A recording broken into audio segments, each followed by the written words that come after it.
आज हम लोग बात करेंगे विद्युत धारा का क्या क्या इफेक्ट होता है हम लोगों के जीवन पर।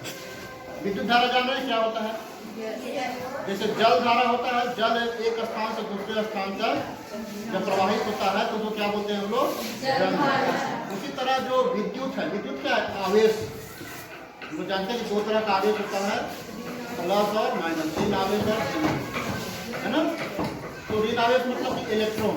इलेक्ट्रॉन जब एक स्थान से दूसरे स्थान तक प्रवाहित होता है या स्थानांतरित होता है, गति करता है, उसे कारण क्या होता है? धारा प्रवाहित है ना। और धारा प्रवाहित किससे होकर तो हो गई? जैसे जल को प्रवाहित होने के लिए रास्ता चाहिए, नली चाहिए, पाइप चाहिए। उसी तरह विद्युत धारा आवेश को प्रवाहित करने के लिए एक माध्यम चाहिए, एक जरिया चाहिए ना। वो माध्यम क्या होता है? उसे पदार्थ को हम लोग बोलते हैं चालक पदार्थ, जो विद्युत धारा को एक स्थान से दूसरे स्थान पर या इलेक्ट्रॉन को एक स्थान से दूसरे स्थान पर ले जाता है ना। तो वो चालक हम लोग देखते हैं कि कई तरह के होते हैं। कभी आप तांबे का तार लगा हुआ देखते होंगे, कहीं कहीं एल्युमिनियम का तार लगा हुआ देखते हैं, कहीं कहीं लोहे का भी तार लगा हुआ देखते हैं, है ना। तो ये क्या होता है? अलग अलग तरह के तार लगाए जाते हैं जहाँ जिसकी आवश्यकता होती है। अगर बहुत तीव्र गति से हमें विद्युत धारा प्रोवाइड करनी है और सूक्ष्म अगर बहुत ज़्यादा वोल्टेज नहीं है तो हमें क्या करना होगा? तांबे का तार जिसमें कम प्रतिरोध होता है वैसे तार का उपयोग। तो उस आधार पर हम लोग आज दो चीज जानेंगे। एक तो जानेंगे कि विद्युत धारा का रासायनिक प्रभाव क्या है, और विद्युत धारा जो प्रभावित होने वाले जो पदार्थ होते हैं जिनको हम लोग चालक पदार्थ कहते हैं, वे कितने तरह के होते हैं? ठीक है, तीन। और वो तीन तरह के हैं तो कौन कौन है उसके बारे में जानेंगे। तो सबसे पहले जानते हैं कि विद्युत धारा का रासायनिक प्रभाव से हम लोग क्या समझते हैं। जैसे मान लीजिए विद्युत धारा प्रवाहित करी, बिजली कटी हुई है, जैसी बिजली आएगी, स्विच दिया हुआ है तो क्या होगा? आपके फैन चलने लगेगा, बल्ब जलने। तो अलग अलग प्रभाव हो रहा है ना। बल्ब जो चल रहा है उससे क्या हो रहा है? प्रकाश, ऊष्मा और प्रकाश उत्पन्न हो रहा है। तो कैसा प्रभाव है? वो कैसा प्रभाव है? ऊष्मा उत्पन्न हो रहा है, कैसा प्रभाव है? ऊष्मा और प्रभाव, उसको ऊष्मीय प्रभाव हो सकता है।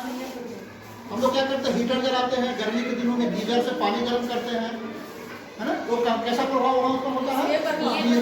तो विद्युत धारा का कई प्रभाव हमारे जीवन में देखने को मिलता है। ऊष्मा उत्पन्न करते हैं विद्युत धारा का प्रयोग करके, तो उसको हम लोग ऊष्मीय प्रभाव देते हैं। जब हमको ऊष्मा विद्युत से आप क्या कर सकते हैं देखते होंगे। अब तो आ रहा है इलेक्ट्रॉनिक बेल आ रहे हैं। पहले बेल क्या होते थे? इलेक्ट्रिक बेल जो होते थे, बाहर में जैसे दबाते थे तो अंदर में एक बेल बजता था, टन टन घंटे की आवाज। तो उसमें क्या होता है? उस बेल में चुंबक, अगर किसी तार को यदि हम क्वाइल बनाते हैं कुंडली नुमा और उसमें अगर विद्युत धारा प्रवाहित करें तो कुंडली में क्या हो जाता है? चुंबक का प्रभाव उत्पन्न हो जाता है, चुंबक के जैसा गुण आ जाता है। तो हम लोग क्या कहते हैं? हम लोग विद्युत धारा का चुंबकीय प्रभाव। लेकिन अभी तो हम लोग बात करने जा रहे हैं, इस चैप्टर में जिसकी चर्चा होने जा रही है वो क्या है? विद्युत धारा का रासायनिक प्रभाव। तो विद्युत धारा से चुंबक बनना चुंबकीय प्रभाव है, विद्युत धारा से ऊष्मा उत्पन्न होना ऊष्मीय प्रभाव है। आप बताइए कि विद्युत धारा का रासायनिक प्रभाव से आप क्या समझते हैं? क्या होगा? क्या होगा तब कहेंगे कि रासायनिक प्रभाव उत्पन्न।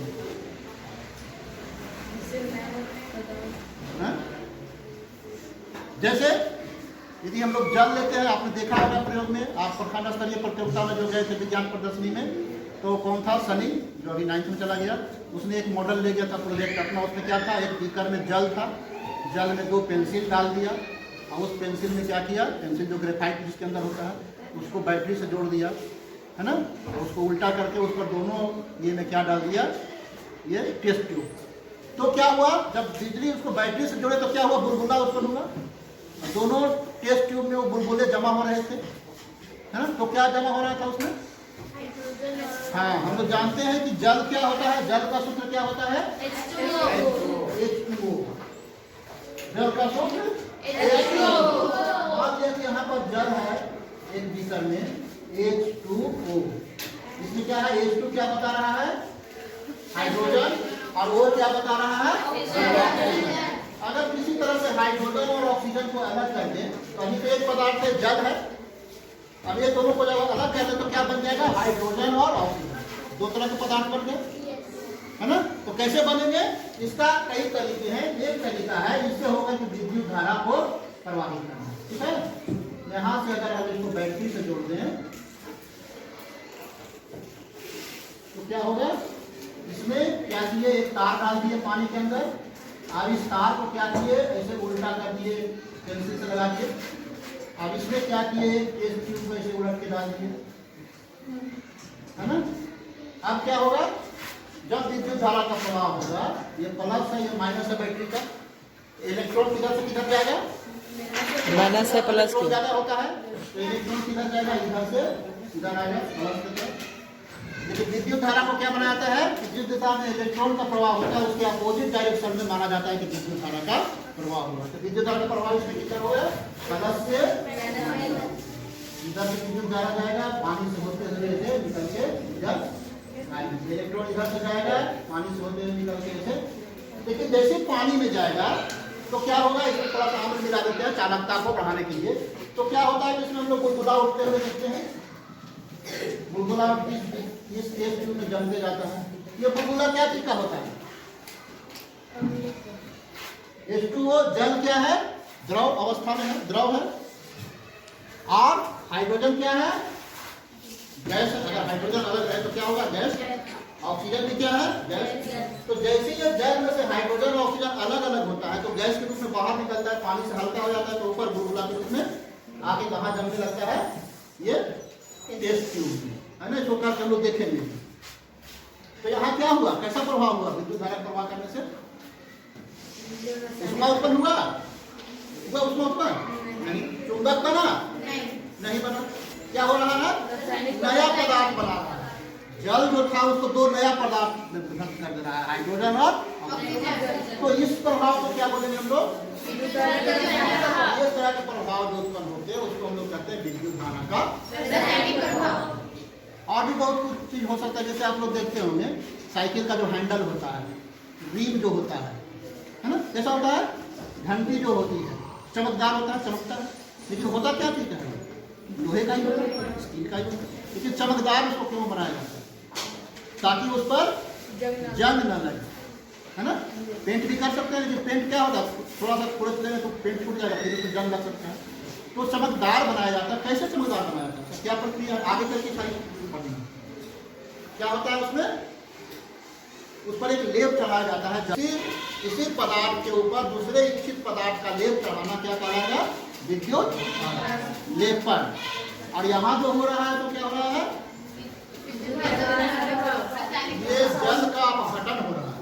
यहाँ क्या हो रहा है, हाँ, जैसे अगर हम उदाहरण देना चाहें तो क्या कर सकते हैं, जल का किसके द्वारा हो रहा है, विद्युत धारा। मतलब ये जो H2O है ये क्या चीज बदल रहा है, H2O, है ना। ऐसा क्यों होता है, क्योंकि एक इधर जो प्लस से जुड़ा हुआ है तो इस जो इलेक्ट्रोड है इस पर प्लस चार्ज रहेगा, और जो माइनस से जुड़ा हुआ है वो माइनस चार्ज। तो ये क्या करता है, H2 और वो दोनों पर प्लस माइनस और इस पर भी चार्ज होता है। तो प्लस वाले को माइनस वाला खींच देता है और माइनस वाले को प्लस। हाइड्रोजन पर जानते हैं कि प्लस चार्ज होता है तो हाइड्रोजन किस तरफ खींच के चला जाता है, इधर माइनस तरफ। और ऑक्सीजन पर क्या होता है, माइनस चार्ज होता है तो ऑक्सीजन का आयन किधर चल जाता है, आप लोग 9th क्लास में जाएंगे तो इसको और डिटेल से अब जा करके क्या होता है, बुलबुले के रूप में हाँ O2 होता है। ऑक्सीजन जो जब अलग रहेगा, जब हाइड्रोजन के साथ मिल रहा है तो एक ऑक्सीजन रह सकता है, लेकिन जब ऑक्सीजन को स्वतंत्र रूप से रहना है तो ऑक्सीजन कभी अकेला नहीं रहता है। तो दो ऑक्सीजन के दो परमाणु एक साथ मिल करके रहते हैं। ठीक है, इसको समीकरण करेंगे हम लोग, समीकरण पढ़िएगा 9th क्लास में, कैसे इसको बराबर करेंगे। यहाँ पर हम लोग देते हैं दो ऑक्सीजन, यहाँ 2 ऑक्सीजन यहाँ भेजेगा तो हाइड्रोजन कितना हो गया 4, तो हाइड्रोजन का भी यहाँ 2 कर देंगे तो 2 और 4 है। ये सब चीजें अभी आप लोगों को डिटेल में नहीं जानना है, आप लोगों को सिर्फ ये जानना है इस क्लास में कि विद्युत धारा का रासायनिक प्रभाव क्या होता है। तो क्या होता है विद्युत धारा का रासायनिक प्रभाव, किसी पदार्थ को विद्युत धारा के द्वारा नए पदार्थों में बदलना, 2 पदार्थों में जोड़कर 2 नए पदार्थ बनाना, है ना, इसको क्या कहते हैं हम लोग, विद्युत धारा का रासायनिक प्रभाव। तो आपको एक उदाहरण दिया गया कि जैसे जल का H2O को H2 और O2 मिलाना है ना। दूसरा उदाहरण दिया गया यसद लेपन, है ना, या विद्युत लेपन। जस्ता को हम लोग क्या करते हैं, उसके यौगिक से निकाल करके और उसको लोहे के ऊपर लेपन करते हैं, वहाँ भी नया पदार्थ बन गया। जस्ता जो अपने यौगिक के साथ था, उस यौगिक से अलग होकर जस्ता स्वतंत्र हो गया, नया पदार्थ जस्ता बन गया। वो कहाँ चढ़ गया, लोहे के चारों तरफ। तो यहाँ भी नया पदार्थ बना, तो विद्युत धारा का ये अगले स्टेप में हम लोग आते हैं कि जो विद्युत धारा किसी न किसी चालक से प्रवाहित होता है ना। तो कितने तरह के चालक होते हैं, किसी में हम लोग देखते हैं बहुत तेजी से विद्युत धारा प्रवाहित होती है, किसी में धीमी गति और किसी में बिल्कुल नहीं। तो उसके आधार पर चालक को हम लोग यहाँ तीन तरह से, तीन प्रकार से देख सकते हैं। एक चालक क्या कहलाता है, तीन मतलब वैसे पदार्थ जिनसे विद्युत चालक दुर्बल या धीमा होता है, उसको क्या कहेंगे हम लोग, जैसे अब आपको उदाहरण बताना है। दूसरा है सुचालक, वैसे पदार्थ जिनसे विद्युत का चालन तीव्र होता है, बहुत तेजी से, तो उसको क्या बोलेंगे, सुचालक।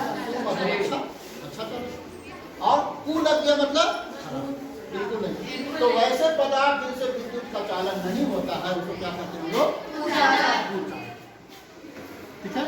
अब जैसे में आपको बताना है, तो चूंकि हम लोग बात कर रहे हैं विद्युत धारा के रासायनिक प्रभाव का, तो विद्युत धारा का रासायनिक प्रभाव जो है तो दिखता है कि इसमें ठोस पदार्थों में अच्छी तरह से नहीं दिखेगा। कहाँ दिखेगा, वो तरल में दिखेगा, द्रव में।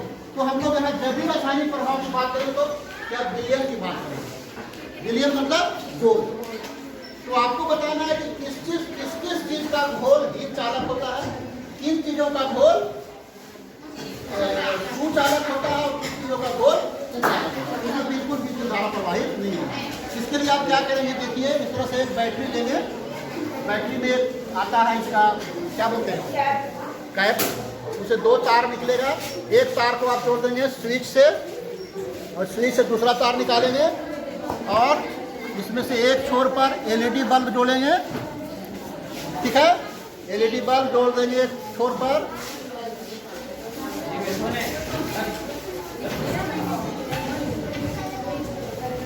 ये हो गया। अब क्या करेंगे, इसको अलग अलग पदार्थ में, इसको अलग अलग घोल में इसको डुबा करके देखेंगे इसे, है ना। जैसे यहाँ पर देख रहे हैं, देखिए जल रहा है ना बल्ब, लेकिन अगर इसमें सटाएंगे तो इसमें अगर हम लोग सटाते हैं तो क्या होता है, ये नहीं जलता है ना। लेकिन इसी को अगर लोहे का चीज में सटाएंगे तो जलेगा। इसमें हम लोग सटाते हैं तो क्या होता है, जल रहा है। तो इसी तरह से अलग अलग विलयन में डालेंगे, चीनी का घोल में डाल के देखेंगे, नमक का घोल में डाल के देखेंगे, नींबू का रस का घोल में डाल के देखेंगे, आटे का घोल में, मिट्टी का घोल में, सादा जल में, पीने वाला जो टैप वाटर होता है, और देखेंगे ये किसमें ये बल्ब जल रहा है और किसमें बहुत तेजी से जल रहा है, किसमें बहुत धीमा जल रहा है, किसमें बिल्कुल नहीं जल रहा। उसके आधार पर हम लोग पता करेंगे कि कौन सा हिम चालक होता है, कौन सा विलयन हिम चालक का भी होता है, कौन सा विलयन सुचालक, कौन सा। इसे हम लोग अगली क्लास में एक गतिविधि के द्वारा, प्रयोग के द्वारा। चलिए धन्यवाद, तब तक के लिए।